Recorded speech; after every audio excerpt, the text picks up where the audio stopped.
In a city that never sleeps, love can feel like a battle between freedom and control. Rowan Hale only wanted peace, a kitchen, a dream, a chance to start over. But when his past collides with his future inside the Crown Regent Hotel, he'll discover that sometimes love isn't about possession, it's about healing. This is a story of heartbreak, courage, and finding light after the storm. Don't forget to subscribe to Sweet Serenity BL for more heartfelt stories. The kitchen of the Marlowe penthouse was alive with rhythm, the sharp clink of knives against the cutting board, the steady simmer of lamb braised with garlic and rosemary, the faint hum of the ventilation system pulling away the steam. To Rowan Hale, these sounds were his sanctuary, his daily armor against the world outside. Cooking was discipline, bounds, a place where flavors obeyed his will and chaos bent to his order. But this kitchen was not his. It belonged to Silas Marlowe. Silas was not a businessman, though he often paraded himself as one. He wasn't a celebrity, though his face appeared in magazines and on social media feeds almost weekly. No, Silas Marlowe was something else entirely. He was a charmer for hire, a man whose livelihood came from selling his time, his smile, and his body to wealthy men who craved more than dinner companionship. A gigolo, unapologetic and shameless. And Rowan, against every warning from his own heart, had fallen in love with him. For 3 years, Rowan had been Silas's personal chef. He had memorized the man's habits, the way he wanted his espresso at exactly 8 a.m. after his late nights, the precise wines he preferred depending on his mood, the breakfasts he requested depending on who had been in his bed the night before. Rowan endured it all, burying his feelings in his craft. But Silas knew. Silas always knew, and that knowledge gave him a weapon. He wielded it mercilessly, flaunting his lovers in front of Rowan, laughing too loudly, brushing his hands along their arms deliberately when Rowan entered the room. He fed on the quiet stiffness of Rowan's posture, the barely visible pause in his knife, the faint shadow of jealousy in his eyes. Silas thrived on it. It was a game, a cruel, addictive game. That evening, Rowan plated the lamb in silence as Silas strolled into the kitchen barefoot, silk shirt half unbuttoned, hair tousled from yet another night of indulgence. He collapsed into a stool, grinning as though he had no care in the world. "You really do spoil me," Silas said lazily, watching Rowan with that infuriatingly knowing gaze. "If I didn't know better, I'd think you were in love with me." Rowan's hand hesitated only for a second before continuing its work.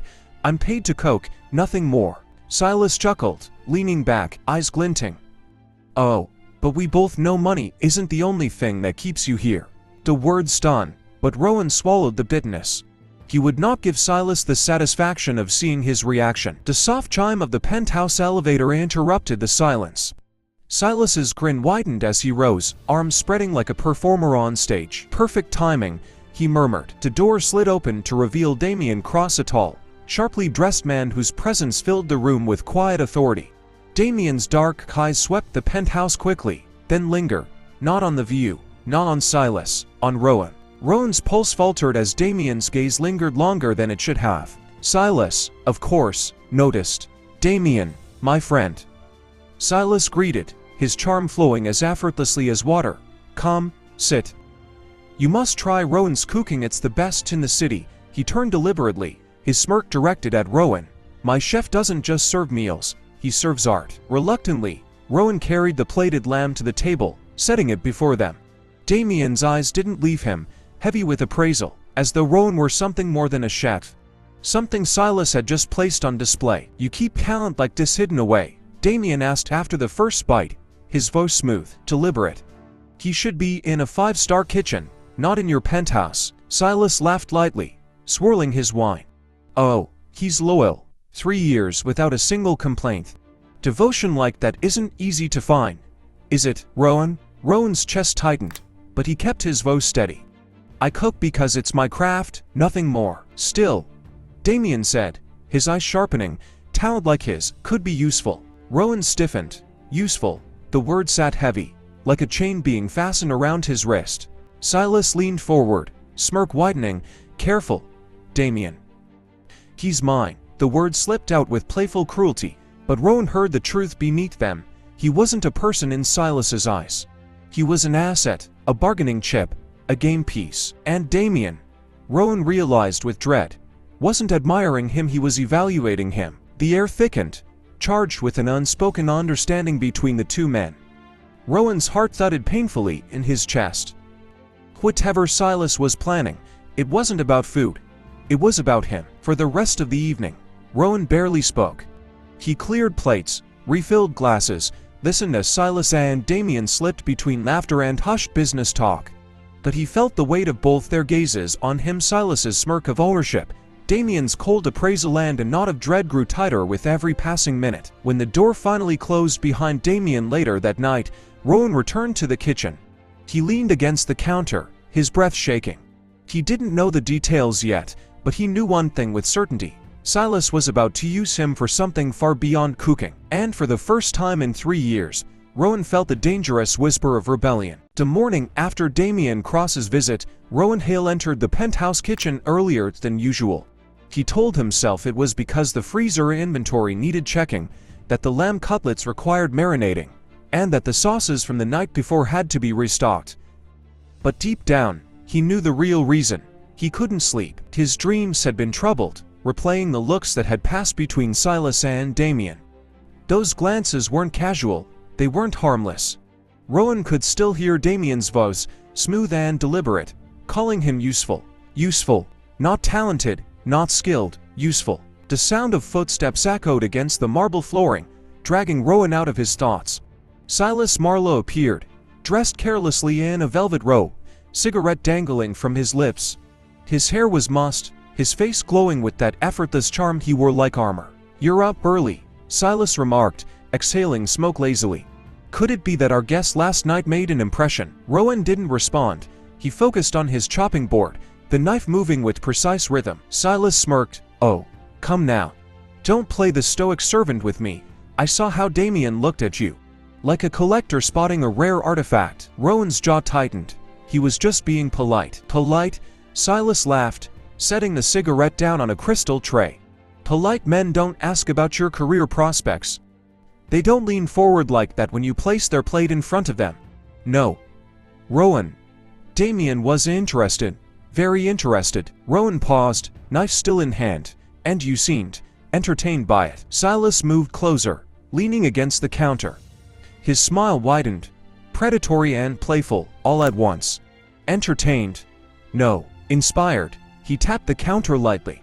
"You'll cook for him?" Rowan's head lifted, eyes narrowing. "I already did." "Not here," Silas corrected.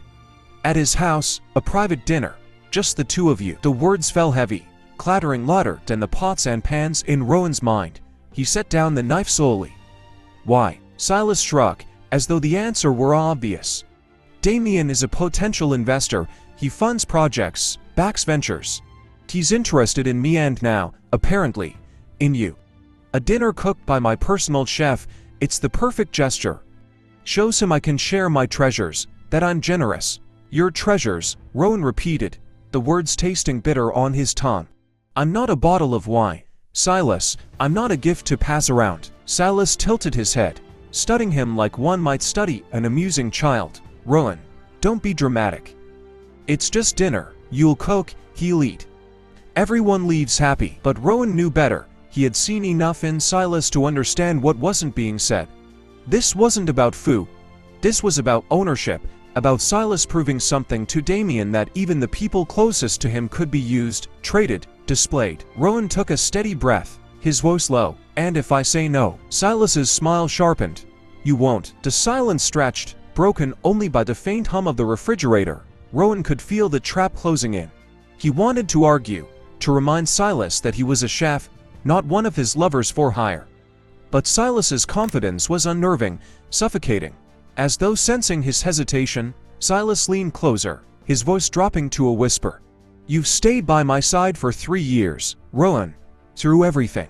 Through every late night, every stranger I've brought home. You've endured it because of what you feel for me. Don't think I don't know. So don't pretend you'll walk away now. You'll do this for me." Rowan's chest constricted, heat rising to his face. The cruelty of it wasn't in Silas's words, but in the truth behind them. Silas knew, he had always known. And now he was twisting it, weaponizing it, using Rowan's unspoken love to chain him further. For the first time in years, Rowan broke eye contact. He turned back to the chopping board, his hands moving stiffly. "I'll prepare the dinner," he said quietly. Silas's grin returned. Triumphant, he patted Rowan's shoulder, the gesture mockingly affectionate. "Good man. I knew you'd see it my way." When Silas finally left the kitchen, Rowan set down the knife and pressed his palms against the counter. His reflection in the polished steel of the oven looked pale, drawn. He felt the knot of dread tightening in his chest, the same one that had started when Damien's eyes lingered on him the night before. Something was wrong. This wasn't just about cooking. Silas was leading him into something he didn't fully understand, and Rowan knew, with a sinking certainty, that if he didn't find a way out soon, he would be trapped in a game he could never win. Rowan Hale stood before the tall glass doors of Damien Cross's mansion, his chef's bag clutched tightly in his hand.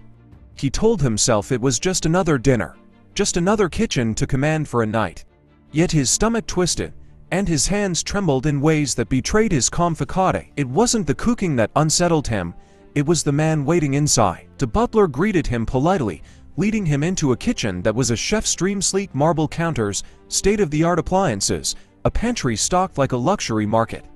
Rowan should have been impressed, but the kitchen felt sterile, soulless, a place for display rather than passion. Damien entered not long after, his presence filling the space like a shadow.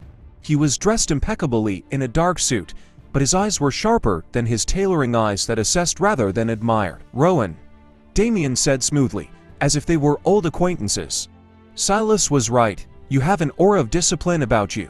Very rare these days." Rowan forced a polite smile. "I'm here to cook, Mr. Cross, nothing more." Damien's lips curved faintly, as though the statement amused him. "Of course, I wouldn't dare interfere with an artist at work." Rowan began unpacking his knives, laying them out with precise care. He moved into his rhythm, quickly chopping vegetables, marinating the salmon, setting pans on the stove. The act of cooking calmed him, centering his thoughts. For a while, he could almost forget the unease gnawing at him, but Damien lingered. He didn't retreat to the dining room as most hosts would.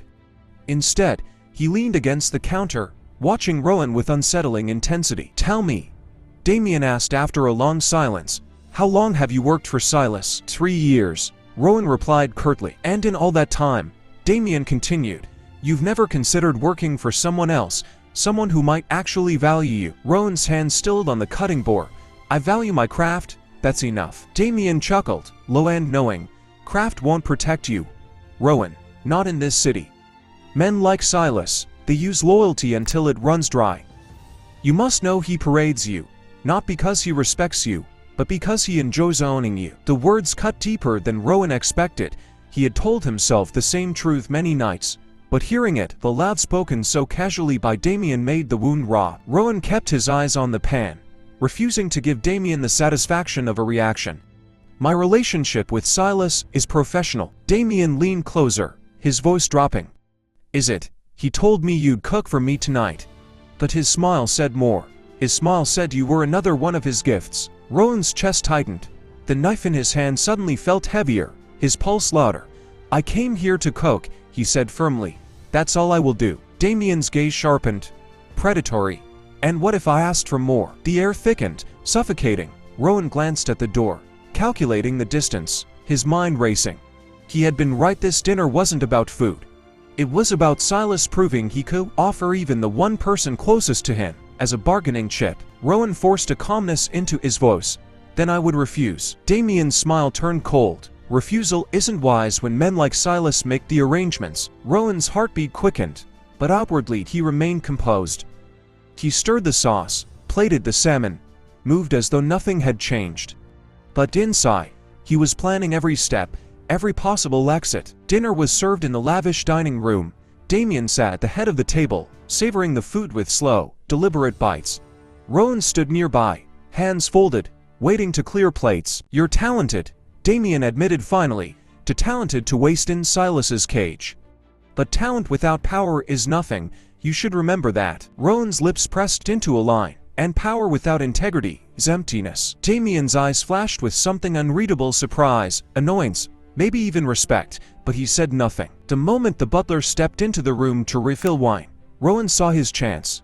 With measured steps, he slipped toward the door, his chef's bag already slung over his shoulder. His heart thundered as he moved through the hallway, past the gleaming art and polished floors, toward the exit. Leaving so soon, Damien's voice called from behind him. Rowan didn't turn. My work is finished. You'll regret this, Damien said, his tone smooth, almost amused. Men like Silas don't let go of their toys easily. Rowan's hand gripped the door handle tighter. I'm not a toy, he whispered, and stepped out into the night. The cool air hit him like a release, washing away the suffocating tension of the mansion.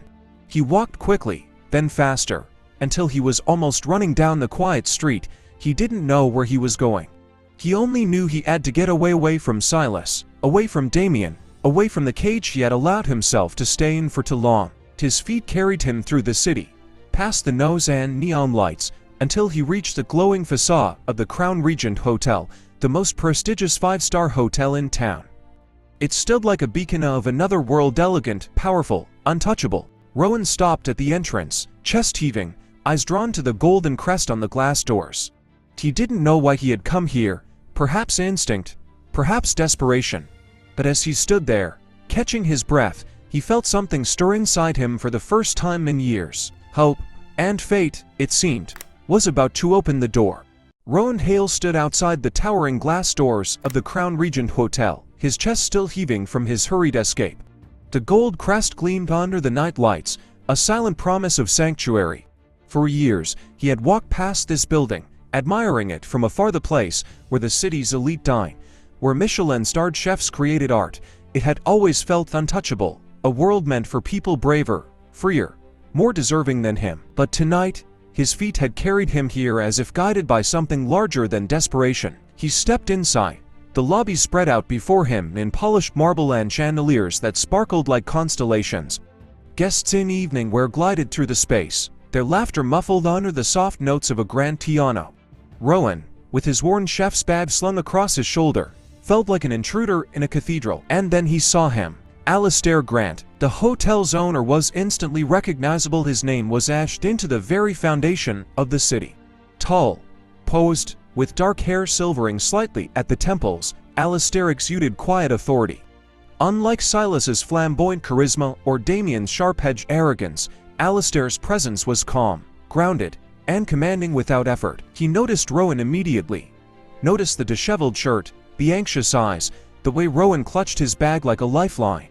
Most men in Alistair's position would have dismissed him as staff or a lost visitor, but Alistair's gaze lingered, curious. You look like you've run a marathon, Alistair said, his voice low and steady. Are you all right? Rowan hesitated. He could lie, he could say he was fine, and leave before anyone asked questions. But something about the man's tone, the sincerity, the lack of judgment, unlocked something inside him. I'm a chef, Rowan blurted out, or at least I was. He swallowed, forcing the words past the lump in his throat. I need a job, a chance. Somewhere I can just cook, without being used. Alistair studied him for a long moment, his sharp eyes softening. Used. Rowan's gaze faltered. He couldn't bring himself to explain everything, not Silas's cruel games, not Damien's predatory interest. But the word hung heavy in the air, and Alistair seemed to understand more than Rowan had spoken. Come with me, Alistair said simply. He led Rowan through the gleaming corridors into the hotel's grand kitchen. The space was alive with motion, chefs shouting orders, pans sizzling, plates leaving the pass in quick succession. The air was thick with the aroma of butter, garlic, and seared meat. Rowan's fingers twitched instinctively, itching to grab a knife, to join the dance. Alistair turned to him. If you're truly a chef, show me. The kitchen is the one place no one can lie. Rowan opened his bag with trembling hands. He drew out his knives, his only true possessions, honed and cared for like extensions of his soul. Within minutes, he was moving through the chaos with instinctual precision. His knife sliced cleanly, his sauces balanced perfectly, his plating meticulous yet alive with artistry. The other chefs paused, whispering, as they watched a stranger slip seamlessly into their rhythm. When Rowan finally set down his last plate, breathless but steady, Alistair tasted it himself. He took a single bite, then set the fork down slowly. You don't belong in a penthouse kitchen, Alistair said. You belong here. Rowan's throat tightened, a wave of relief washing over him so strong it nearly brought him to his knees. For the first time in years, someone wasn't laughing at his devotion, wasn't parading him as a possession. He was being seen for his craft, for who he was. That night, Alistair offered him a position at the Crown Regent. Rowan accepted without hesitation. But freedom never comes without resistance. Days later, as Rowan settled into his new role, Silas Marlowe appeared at the hotel. He walked into the dining hall like he owned it, eyes blazing, charm twisted into fury. Guests turned to look, whispers rippling through the room. "Rowan," Silas's voice carried, sharp with desperation. "You think you can just leave me? After everything, you're mine." Rowan froze, the knife in his hand trembling slightly. The kitchen staff glanced at each other nervously. But before Silas could storm further in, Alistair stepped forward. "This isn't your property," Alistair said coolly, placing himself between Rowan and Silas. "And my hotel is not your playground." Silas sneered, but his eyes darted to Rowan. "Tell me, Rowan, tell me you don't still love me. Tell me you haven't dreamed of me, even now." For years, Rowan had been silent in moments like these, swallowing his pride, letting Silas win, but not anymore. "I don't love you," Rowan said firmly, his voice steady despite the tremor in his chest. "I loved an illusion, the man I thought you could be. But the truth, you never valued me. You only used me, and I won't be used again." Silas's face crumbled, his fury boiling over into something desperate, broken. Security arrived, guiding him out as he shouted Rowan's name, his voice echoing like a storm that had finally lost its power. When the doors shut behind him, the silence in the dining hall was deafening. Rowan's shoulders sagged, relief and fear colliding in his chest. Alistair placed a steady hand on his shoulder. "He won't hurt you again," he said softly. "Not while you're here." Weeks passed. Rowan threw himself into his work at the Crown Regent, and for the first time, he thrived. Every plate he sent out carried not just flavor but freedom. Every service reminded him that he was no longer chained to Silas's games, and Alistair was there, always nearby, calm and encouraging, a presence that steadied him when doubt threatened to creep in. What began as professional respect deepened with quiet dinners after closing, with laughter shared over glasses of wine, with Alistair's habit of leaving fresh flowers in Rowan's locker. It wasn't fast, it wasn't dramatic, but it was real. Months later, as Rowan prepared a new menu for the hotel, Alistair joined him in the kitchen after hours. He held a bouquet of white roses, simple but elegant. "For you," he said with a faint smile. Rowan blinked, startled. "Flowers? From the man who owns half the city?" Alistair chuckled. "Even kings buy roses. But this isn't business, this is something more." He hesitated, then met Rowan's gaze with quiet certainty. "Stay. Not just in my hotel, in my life." Rowan's heart swelled, a warmth blooming inside him that he had long believed impossible. For years, love had been manipulation, cruelty, possession. But now, standing in Alistair's kitchen with roses in his hand, Rowan finally understood what it meant to be valued not as a tool, not as a trophy, but as a partner. "Yes," Rowan whispered, tears stinging his eyes, "I'll stay." And for the first time in his life, Rowan Hale tasted freedom not on his tongue, but in his heart.